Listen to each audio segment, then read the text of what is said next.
Jesus chega, o negócio é diferente. Paz do Senhor, meus amados irmãos, alunos do Instituto Bíblico Betesda. Amém. Quero louvar a Deus pela vida de cada um.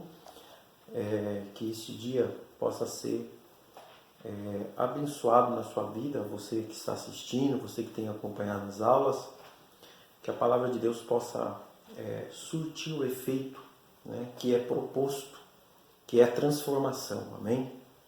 Então nós vamos falar, chegamos à nossa aula de Cristologia, aula 2, amém? Segunda aula, nós vamos falar sobre a genealogia de Cristo, amém?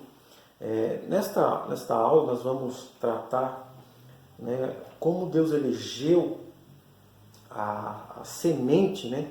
A semente, como Deus elegeu a semente que sairia ali, que iria gerar, né, pelo Espírito Santo, o Filho unigênito de Deus, amém? Então, para nós iniciarmos, vamos orar em nome de Jesus. Senhor nosso Deus, nós queremos te agradecer por mais este momento, que nós nos assentamos para ouvir e meditar na tua palavra, Pai. Que o teu Espírito possa, Senhor, mover os sentimentos, as vontades, o intelecto, e que a palavra de Deus, que é mais afiada que uma espada de dois gumes, Pai, possa chegar na divisão da alma e do Espírito e fazer, Senhor, a transformação, mudar, Senhor, todo o sentido da nossa vida, Pai, em nome de Jesus, amém? Então, Cristologia, aula 2, nós vamos falar sobre a genealogia de Cristo. Já abra aí comigo em Mateus, capítulo 1, versículo 17. Capítulo 1, versículo 17, onde nós vamos identificar alguns pontos muito importantes. Por quê? Porque lá na frente, isso que nós vamos ler agora, vai fazer a diferença para você entender as 70 semanas de Daniel, quando nós chegarmos na disciplina, né, da escatologia bíblica.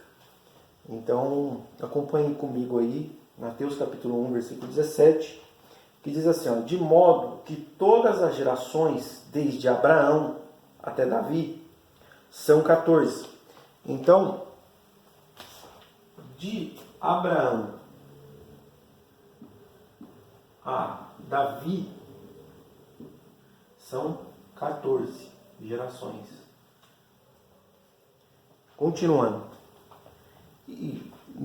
Olha só, são 14. E desde Davi até a deportação da Babilônia, são mais 14. Então, da deportação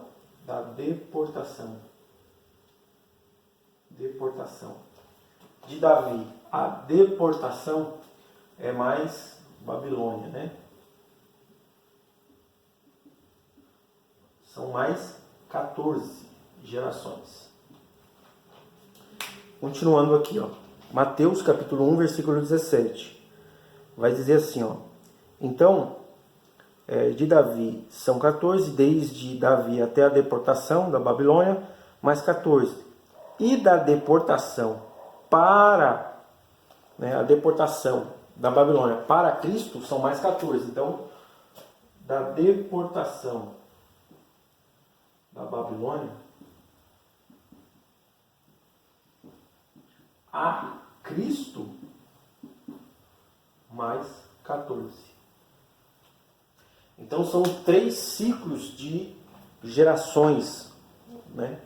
Só que totalizando 14 cada gerações, se começava uma outra geração, um outro ciclo, né? E da deportação até Cristo, uma nova geração e um outro ciclo. Então, o que eu quero mostrar para vocês, dentro desse sentido que nós acabamos de ler, é que quando você olha para Gênesis, quando Deus cria Adão, então nós podemos fazer aqui uma linha do tempo. Ó, essa linha, e aqui ó, o fim. Nós podemos colocar de Adão até Abrão, Abraão, né? Então nós podemos fazer essa linha do tempo. Linha do tempo. Essa linha do tempo.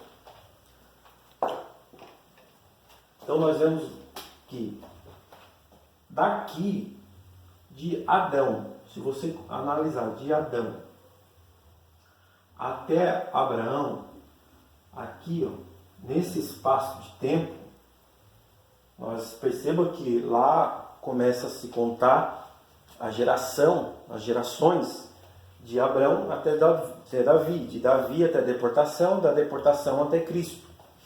Mas nesse espaço de tempo aqui, de Adão até Abraão, esse espaço aqui, ó, aconteceu muita coisa. Aqui nós vemos a indústria, as vocações sendo ali concretizadas. Nós vemos a indústria, nós vemos a agropecuária, nós vemos a fábrica, né, fabricação. Então nós temos as vocações. Eu queria que vocês entendessem esse espaço de Adão até Abraão. Por quê? Porque de Abraão a Adão, esse espaço aqui, houve também uma mensagem. Houve uma mensagem pregada. Aleluia. Esse tempo que nós estamos vivendo aqui hoje, né, sobre o arrebatamento da igreja, e nós esperamos, e a mensagem está sendo pregada, daqui a Abraão, houve uma mensagem, mas não que Cristo viria. Eles conheciam como o Deus, o Jeová, né? O Jeová viria. E eu queria que vocês abrissem a palavra de Deus para nós vermos aqui tudo o que aconteceu e essa mensagem que foi pregada antes. Eles já esperavam um Cristo de uma outra forma, com um outro nome. Amém? Abra aí comigo Gênesis capítulo 14. Gênesis capítulo 14.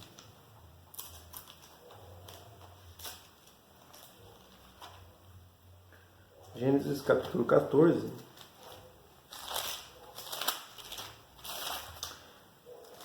Desculpa, Gênesis capítulo 4.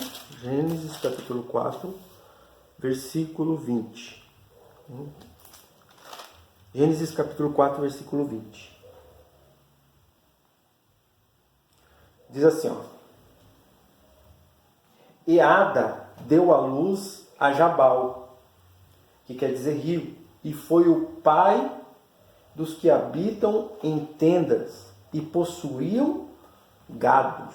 Então, veja só, nós vemos aqui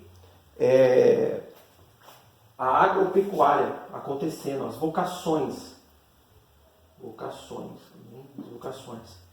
Gênesis capítulo 4, versículo 20. Nós vemos a agropecuária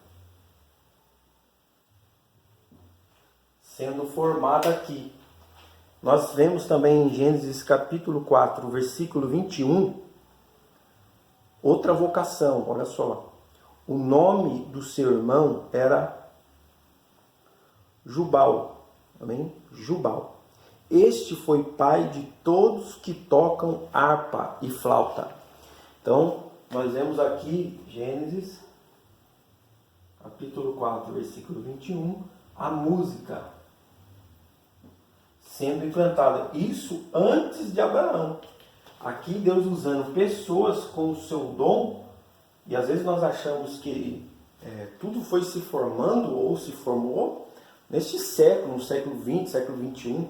Mas não. Nós estamos vendo aqui que foi muito antes. Deus já preparando a humanidade.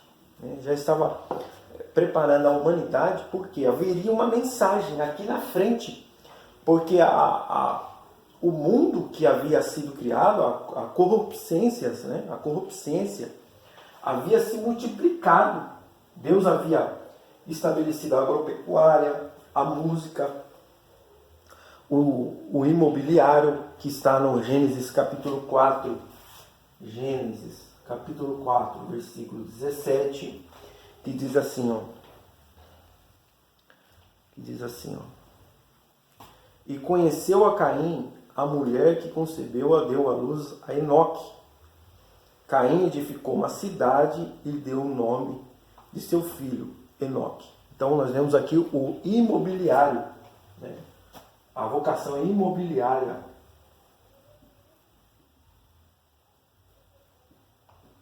E nós temos a quarta vocação, que é a indústria, que está em Gênesis capítulo 4, versículo 22, que diz assim: a Zilá também nasceu um filho, Tubal-Caim, que quer dizer possessão e confusão, o que foi fabricante de todo o instrumento cortante. Então, nós vemos aí a indústria, né? Gênesis capítulo 4, versículo 22.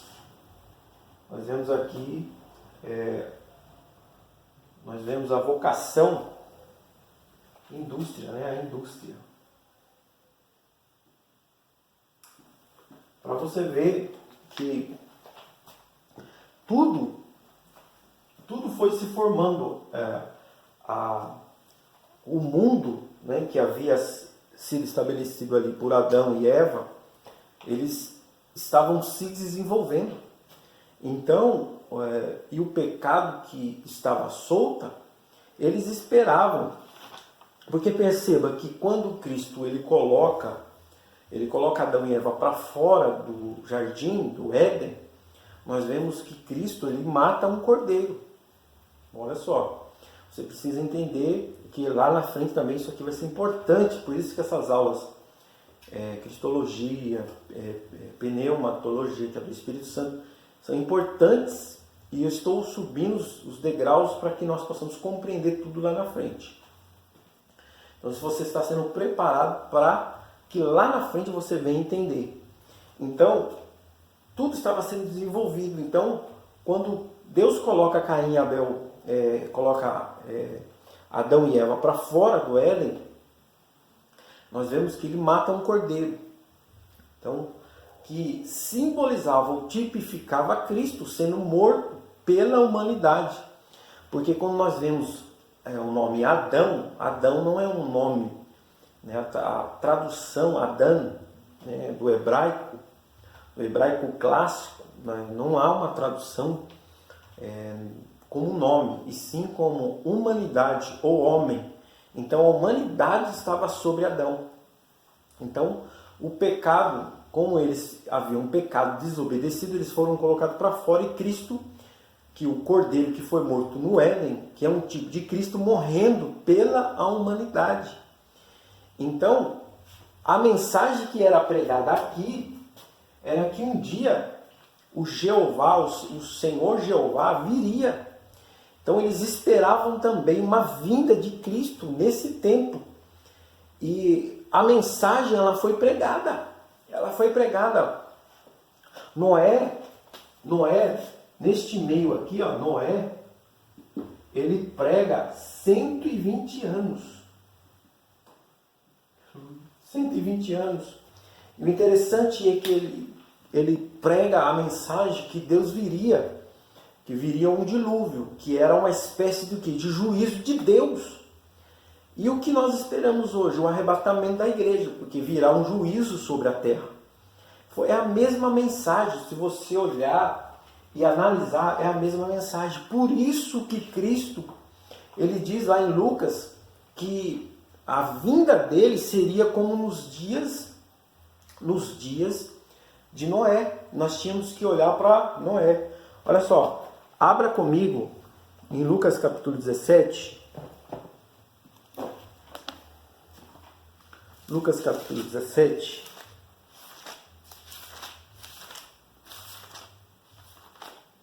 Lucas capítulo 17.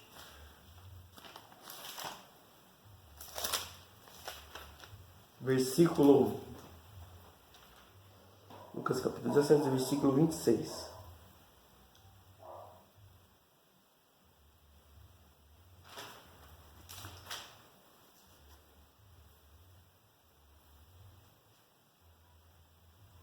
Vamos ler do 25. Amém? Mas é necessário que ele padeça primeiramente muitas coisas e seja reprovado por esta geração. Versículo 26. E como aconteceu nos dias de Noé, assim também será nos dias do Filho do Homem. Olha só o que eles faziam neste tempo aqui, ó, de Adão a Noé. Olha só o que eles faziam. Ó, comiam, bebiam, casavam-se e davam-se em casamento. Então, aqui, quando você lê essa parte, você não tem um entendimento, mas quando você vai ler o original, a palavra, é que eles casavam-se e largavam-se das suas esposas e tomavam outras esposas e assim por diante. Era uma bagunça, estava acontecendo uma bagunça. Olha só. E da mesma forma, davam-se em casamento, até o dia em que Noé entrou na arca.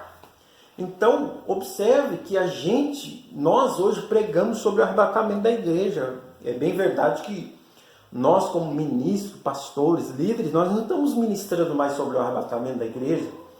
Nós queremos colocar mensagens que massageiem o ego, que vá trazer algum tipo de benefício. Mas a mensagem verdadeira que nós temos que pregar é que um dia nós vamos também entrar na arca.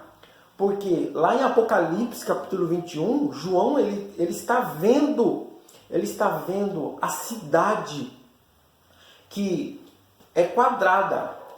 A diferença para aquela que Noé construiu é que a que Noé construiu é retangular e tem 3 andares. Mas a nossa é quadrada e nós vamos para o terceiro céu. Aleluia.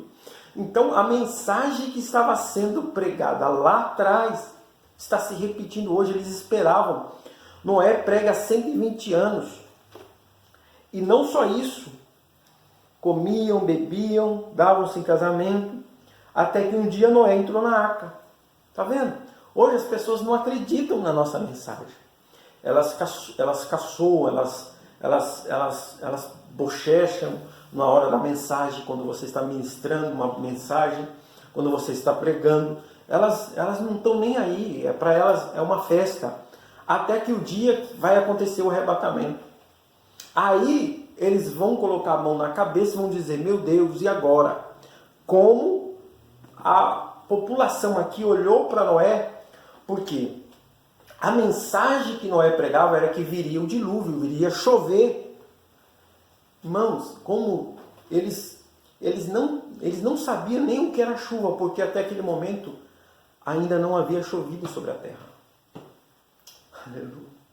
Então, a mensagem é basicamente a mesma, porque hoje nós pregamos sobre o arrebatamento, sobre que os crentes vão ser assunto ao céu junto com Cristo, nós vamos participar das bodas, mas as pessoas não acreditam. Qual é a nossa mensagem hoje? A nossa mensagem é que nós vamos, a igreja vai ser arrebatada para a Nova Jerusalém, vai se dar início às 70 semanas de Daniel, 3 anos e meio, são a última semana, né, das 70 semanas de Daniel. Então, que lá eles contavam como dias, mas são anos, né? Então são 7 anos. Nesse tempo a igreja estará nas bodas. Aqui Cristo abrirá a escritura da terra com 7 selos, derramará o juízo e ele virá em glória após os 7 anos para a batalha do Armagedon. E assim que acontecer a batalha do Armagedon, Cristo lançará o falso profeta e o anticristo no inferno. O inferno será inaugurado e aí se dará o reino milenar de Cristo. Então as nações serão tratadas ali no reino milenar de Cristo.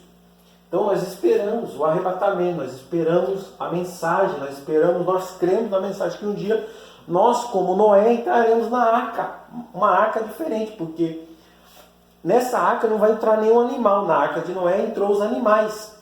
Nessa arca agora nós vamos estar com o corpo glorificado, nós vamos comer da árvore da vida, nós vamos participar da ceia. E o mais poderoso é que a arca que Noé entrou, porque a mensagem de Noé, ela foi tão forte que ela ganhou a família dele creu na mensagem, diferente de muitos hoje que pregam, mas a família não crê, os próprios familiares não crêem na mensagem, na pregação de quem ali está ministrando. É bem diferente, porque ele fez o que tinha que fazer, ele salvou pelo menos a sua família, entrou dentro da arca.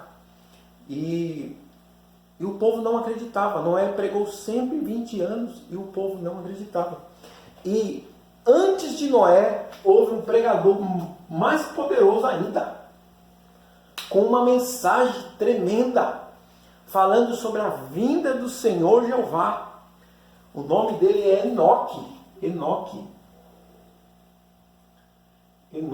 tinha uma mensagem poderosa. Olha só, perceba que em Judas, vamos lá, Judas, carta de Judas, antes de Apocalipse, né? Capítulo 1, só tem um versículo de número 14, que vai dizer assim, ó, apenas, olha só, acerca destes também profetizou Enoque, o sétimo depois de Adão, dizendo, eis que veio o Senhor. Olha só, eis que veio o Senhor com os seus milhares de santos. Olha só qual era a mensagem de Enoque. Enoque já estava profetizando. No versículo 15, para executar juízo sobre todos e convencer todos os ímpios de todas as suas obras de impiedade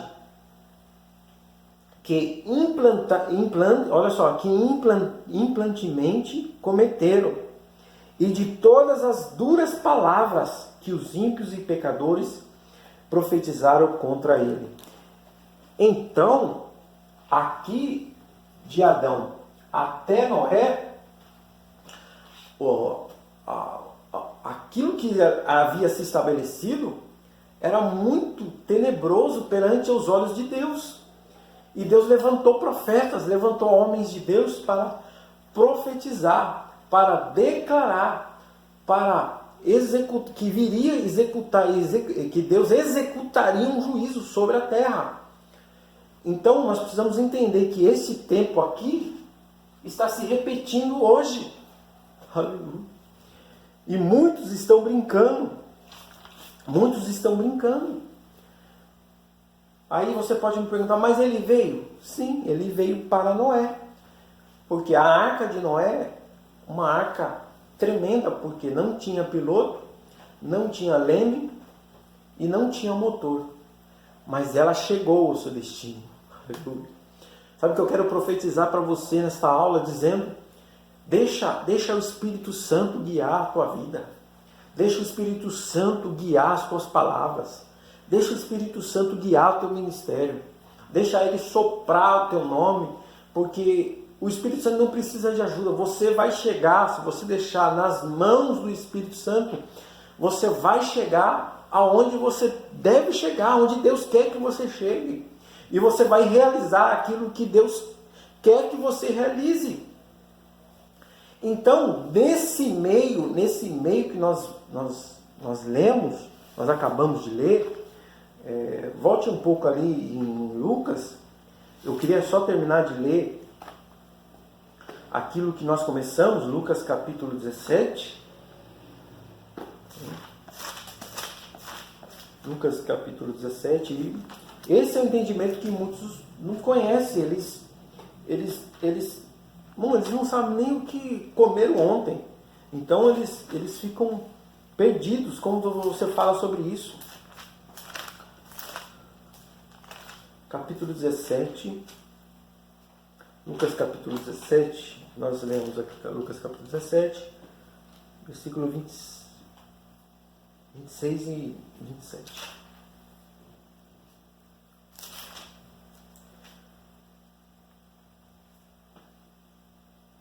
E da mesma forma, como também aconteceu nos dias de Ló, comiam, bebiam, compravam e vendiam, planteavam e edificavam. Mas no dia que Ló saiu de Sodoma, choveu fogo e enxofre. Aleluia. Irmãos, a mesma mensagem de hoje, porque Ló foi tirado da cidade, nós seremos tirados desta terra, nós seremos tirados deste mundo, e veio enxofre, veio fogo. E tão interessante que neste tempo aqui, esse tempo aqui de Adão até Noé, e depois até a terra sofreu mudanças, porque nós sabemos que a terra, antes do dilúvio, ela era um continente só, né? Ela não havia divisões, a terra antes do dilúvio, mas a terra depois, ela foi o que? Ela sofreu os continentes surgiram. Por quê? Porque a terra antes do dilúvio, ela continha 365 vulcões sobre a terra. E não só isso, nós sabemos que no núcleo da terra, ela tem o quê? Fogo. Depois, um pouco mais acima, né, do núcleo da terra, tem os gases. Que é esses gases aqui que saem, né, nos vulcões. Os irmãos devem lembrar de um incidente que aconteceu uns anos atrás, de um vulcão que soltou, né, um gás que fechou vários aeroportos. Se pelo menos quatro vulcões soltarem esse mesmo gás, ele acaba com o mundo, irmãos. Desvasta o mundo. Mas Deus é misericordioso, Ele não deixa que isso aconteça. E até porque hoje não existe mais esses 365. Hoje, se tiver 30 visíveis, é muitos vulcões, né? É muito se houver 30 visíveis. Então, continuando aqui, observe. Aqui o gás, e aqui um pouco mais acima o combustível. Depois, um pouco antes da terra, a água. Então, assim, né, estava estabelecido. Porém, após o dilúvio, nós sabemos que Deus abre as comportas aqui do abismo, e as águas entram. E não só as águas, mas a lava, né, do núcleo da terra, os gases. Por isso que nós temos muitas rochas. E isso se dividiu a terra nos continentes. E muitas das águas que entraram pelo abismo da terra não voltaram, elas continuaram. Por isso nós temos uma maior quantidade de água do que terra. E nós vemos isso, né, em Gênesis capítulo 10, versículo 25 e 26. Eu queria ler com vocês, que é o Peleg, né, como o tremor da terra aconteceu. Gênesis capítulo 10. Mas, professor, o que tem a ver com cristologia? Você vai entender lá na frente, porque Deus foi trabalhando dentro desses acontecimentos para tirar a semente. Aleluia. Glória a Deus, aleluia. Gênesis capítulo 10, versículo 25. Diz assim: E a Éber nasceram os filhos, um nome foi Peleg, que quer dizer divisão.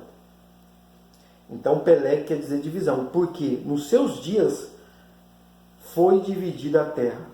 E o nome do seu irmão foi Joctã, que quer dizer pequenez. Então, nos dias de Peleg foram divididos no mesmo tempo, né? No mesmo tempo de um pouco depois de Noé. Amém? Então, ok. Vamos continuar aqui. Então, a mensagem foi pregada e o dilúvio veio, né? Noé entra dentro da arca. E nós sabemos, nós olhamos aqui para a Bíblia, dentro da genealogia, observe aqui, olha só, Adão, ele gera Abel. Amém? Adão, ele gera Abel. Abel, da linhagem de Abel sai Sete. Da linhagem de Sete sai Noé. Noé tem 3 filhos. Um é Jefté, né? Jafé. O outro é Sem. E o mais novo é Cão. Então, entenda. Nós temos 3 filhos. Nós temos Jafé, nós temos Sem, nós temos Cão. O que aconteceu com Cão? Cão, ele foi amaldiçoado. Ele foi amaldiçoado pelo seu pai. Isso aqui é muito forte, isso aqui. Por quê? Porque Cão, nós vemos que Noé, após o dilúvio, ele sai da sua arca, ele planta uma vinha e com o fruto daquela vinha ele se embebeda. E então Cão, no capítulo 22, e Cã, pai de Canaã, né, que foi a cidade, mais para frente, conheceu a nudez do seu pai e gabou disso para os seus 2 irmãos que estavam fora. Então tomaram Sem e Jafé um manto e puseram sobre os seus ombros e caminhando, virando-os para trás, cobriram a nudez de seu pai. E tendo os rostos virados, de maneira que não viram a nudez do seu pai. E despertando Noé da sua embriaguez, soube que seu filho mais moço lhe fizera. E disse: maldito seja Canaã, servo dos servos. Então a maldição que estava sobre Canaã é que ele, dali por diante, ele seria servo do servo. Olha só. Então, os descendentes, quem sairia de Cão, seria servo. Então, o que Deus faz? Deus tira da semente, né, da semente de Noé, ele tira da semente daqui do filho, né, o filho Sem, para sair Abraão. Então, Deus escolhe dentre os filhos de Noé, que ali iriam popularizar novamente a humanidade. Então nós já sabemos que do descendente de Cão, eles seriam servos, porque essa maldição está sobre os descendentes de Cão, né? E Deus pega de Sem, que são os semitas, são os árabes. Deus pega a semente dos semitas, ou de Sem, filho, né? O filho do meio de Abraão, para sair a semente, ou seja, para sair aquele ou aquela que viria gerar o Filho unigênito de Deus. Aleluia. Então, aqui, os descendentes de Cão, né, são o Egito,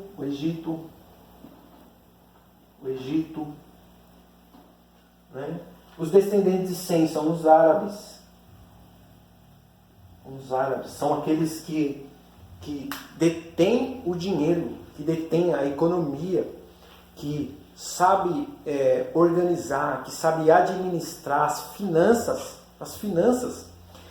Já os descendentes de Jetro são aqueles que têm as grandes ideias, são os alemães, são os italianos, são aqueles que são os descendentes de Jetro, são o primeiro mundo. Amém? Os descendentes de Sem, segundo mundo, e os descendentes de Cão são o terceiro mundo. É aqui que eu queria entrar na reta final da nossa aula. Deus nos deu uma palavra profética para a tua vida nessa aula. Se você observar, se você ter esse raciocínio agora comigo, nós temos também algumas regiões do Brasil que estão sobre essa maldição de Cão, né? Que trouxeram dos seus antepassados, que trouxeram da sua linhagem, né? Entendeu? Essa maldição sobre a sua vida. Você pode perceber que existem algumas regiões do nosso Brasil que pessoas que compram, não pagam, né? Onde o índice de maus pagadores irmão, na parte ali do Nordeste você vai ver que são pessoas que precisam entender esse tipo de mensagem. Aí você pode me perguntar, mas se você observar também no Rio de Janeiro, Bahia, são pessoas que trazem sobre si esse tipo de maldição, essa maldição, ser servo do servo, nunca conseguir conquistar, nunca conseguir desbravar, nunca conseguir ultrapassar os limites. Aleluia. Irmãos, e como que nós temos que vencer? O que nós precisamos vencer? Aceitando Jesus Cristo e sendo participante da linhagem de Cristo, que são os semitas. Por quê? Os semitas. Porque os semitas são aqueles que mantêm dinheiro. Observe que os árabes são aqueles que contêm, a maior parte são os milionários, bilionários, donos dos cartões de crédito. Oh, aleluia. Então, você precisa entender, você precisa pedir para Deus. Fala, Deus, eu quero ser participante também. E é engraçado que muitos pregam contra o filho pródigo. Mas o filho pródigo, ele não fez errado de pedir a sua herança. Por quê? Porque o pai ali representa o nosso Deus. E o nosso Deus nunca vai morrer. Então você nunca terá a sua herança. Você precisa entender e pedir a sua herança hoje, porque você quer desfrutar da sua herança hoje. O grande problema do filho pródigo foi aonde ele gastou a sua herança. Se você souber administrar, e Deus vai te dar a sua herança, Ele vai entregar a sua herança para você. Por quê? Olha só, Ló também cometeu o mesmo erro. Por quê? Porque quando Ló, com as suas duas filhas, sai de Sodoma e Gomorra, ele acha que Deus havia destruído toda a humanidade. Então o que eles pensam? Deus nos deixou vivo para continuar gerações. Então elas têm relações sexuais com o seu próprio pai. Então dessa relação sexual sai Amon e também sai Moabe. Olha como Deus trabalha, irmãos.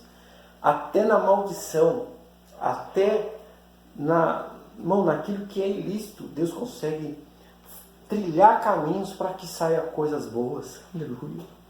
Eu não sei qual é o caminho que você trilhou, que você passou, mas irmãos, Deus ele quer consertar isso na sua vida. Estou profetizando na tua vida. Por quê? Porque de Moabe vai sair Ruth. De Moabe vai sair Ruth. Olha só. Que vai fazer parte lá na frente uma moabita que não era para estar dentro da linhagem, irmãos, da genealogia de Cristo. Se você pegar para ler, Mateus, Lucas, todos descrevem Ruth, que não era para estar ali, mas ela foi introduzida. Aleluia. Oh, aleluia. Assim como nós, irmãos, nós não somos sangue do sangue, mas Cristo, através de Cristo, nós somos também conhecidos como irmãos dele. Por quê? De forma adotiva, porque nós fomos enxertados na videira. E sendo irmão de Cristo, nós somos coparticipantes, ou seja, co-herdeiros de Cristo. Aleluia. Glória a Deus. E não só isso. Por quê? Olha só. Lá Josué salva uma mulher chamada Raabe. Raabe casa-se com Salmão. Salmão dá à luz a um homem chamado Obed. Obed gera Boaz, que vai casar com Ruth. Eita, aleluia. Irmãos, é assim que Deus faz. Deus, Ele pega um povo com maldição e transforma a maldição em bênção. Mas como é que é isso? Como é que você vai ser participante disso? Quando você entende isso. Quando você começa a declarar: Deus, eu não quero mais essa maldição sobre a minha vida. Eu já aceitei o Senhor, eu já não faço parte mais dessa natureza. Eu sou da minha natureza do céu. A minha pátria é do céu. Então, Deus me dá a bênção que está sobre a sua descendência, que está sobre a sua vida, porque o Deus tira a semente. E olha como Abraão foi próspero. Abraão cavava poço. Olha que tremendo. Isaac desentulhou, mas Jacó colocou um nome. Então, a bênção vai se passando para as posteridades, para as suas gerações futuras. Aleluia. Oh, maravilha de Deus! Eu quero encerrar essa aula dizendo e declarando sobre a tua vida que você não viverá mais sobre as circunstâncias que a vida te leva. Você não viverá mais na dependência de pessoas a partir de hoje. Chuvas do céu de bênçãos descerá sobre a tua vida. As portas se abrirão. Tudo que estava preso sobre a tua vida se abrirá, porque você não é mais da descendência de Cão, você não tem mais essa maldição sobre a tua vida, você está diante da descendência de Cristo. E quem está em Cristo, nova criatura é. Aleluia. Fique na paz e até uma próxima aula em nome de Jesus. Amém?